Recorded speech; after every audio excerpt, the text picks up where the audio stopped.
म बालेन्द्र शाह नेपालको सार्वभौम सत्ता र राजकीय सत्ता नेपालको सार्वभौम सत्ता र राजकीय सत्ता नेपाली जनतामा निहित रहेको नेपालको संविधान प्रति पूर्ण वफादार रही सत्यनिष्ठापूर्वक प्रतिज्ञा गर्दै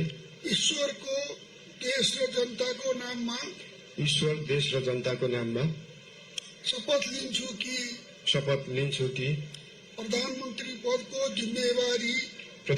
पदको जिम्मेवारी प्रचलित कानूनको पालना गरी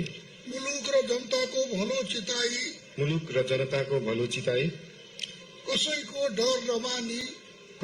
डर नमानी पक्षपात नगरी पूर्वाग्रह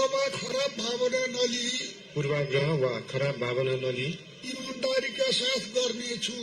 ईमानदारीका साथ गर्नेछु र आफ्नो कर्तव्य पालनको सिलसिलामा आफूलाई जानकारीमा आएको कुरा म पदमा बहाल रहँदा वा नरहँदा जुनसुकै अवस्थामा पनि प्रचलित कानूनको पालना गर्दा बाहेक अरू अवस्थामा कुनै किसिमबाट पनि प्रकट वा संकेत गर्ने छैन। धन्यवाद।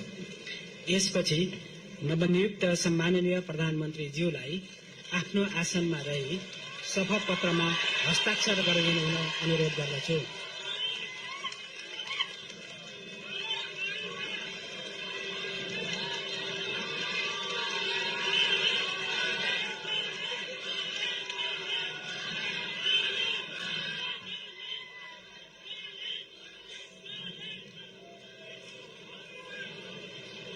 सम्माननीय प्रधानमन्त्री श्री बालेन्द्र शाहज्यूबाट प्रधानमन्त्री पद तथा गोपनीयताको शपथ लिने काम सम्पन्न भएको छ।